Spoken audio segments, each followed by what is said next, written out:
SMS creations review. நம்ம நீங்கள் எந்த ஷார்ட் ஃபிலிமோட ரிவ்யூ பார்க்க போகிறோன்னா கேக்குன்ற ஷார்ட் ஃபிலிம் ரிவ்யூ தான் பார்க்க போகிறோம். இது ஒரு ரொமான்டிக் ஷார்ட் ஃபிலிமு. இது திரு ஃபிலிம்ஸ் யூடியூப் சேனலில் ஸ்ட்ரீம் ஆகிட்டுருக்கு. நீங்கள் தரமான ஷார்ட் ஃபிலிம்ஸ் தான் பார்க்கணுன்னா திரு ஃபிலிம்ஸ்ன்ற யூடியூப் சேனல் சப்ஸ்கிரைப் பண்ணி வச்சுங்க. நம்ம ஆல்ரெடி அதிலே டெத் விண்டோன்ற ஒரு ஷார்ட் ஃபிலிமு, ஒன் பஞ்ச் என்ற ஷார்ட் ஃபிலிம் ரிவ்யூ போட்டிருப்போம். செக் பண்ணி பாருங்கள், நம்ம சேனலில் தான் இருக்கும். இது அதோட அந்த சேனல்லே இருக்கிற ஒரு ஷார்ட் ஃபிலிம் தான் கேக்குன்னு. நம்ம தம்பி பிரகதீஷ் தான் எழுதி இயக்கியிருக்காரு. அவரும் லீடாகவே ப்ளே பண்ணியிருக்காரு. நம்ம தம்பி சக்கரேஷன் இதில் நடிச்சிருக்காரு.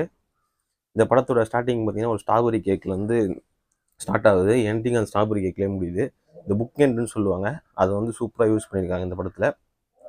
இந்த படத்தில் கதை என்னன்னு பார்த்தீங்கன்னா, ஹீரோவும் ஹீரோயினும் பார்க்கில் சந்திச்சுக்கிறாங்க. அவங்க அப்படியே ஃப்ரெண்ட்ஸ் ஆகிடுறாங்க. நம்ம ஹீரோவுக்கு ஹீரோயின் லவ் வருது. ஆனால் அதை பயந்து ரொம்ப சொல்லாமே இருக்காரு. அப்புறம் ஒரு கட்டத்தில் சொல்லிடுறாரு. அப்போ அந்த பொண்ணுக்கு ஆல்ரெடி ஒரு கசப்பான பாஸ்ட் இருக்குது, ஏமாந்த பாஸ்ட்டு. அந்த பையன் மட்டும் எல்லா பையனும் இருப்பான்னு சொல்லிட்டு இந்த லவ்வே வெறுத்துடுறாங்க. கிளைமேக்ஸில் சூப்பராக முடிச்சிருக்காங்க, ஒரு நல்ல மெசேஜ் சொல்லி. இந்த படத்தோட சினிமோட்டோகிராஃபி பார்த்தீங்கன்னா கேசவன் பண்ணியிருக்காரு. எடிட்டிங்கும் சூப்பராக இருக்குது.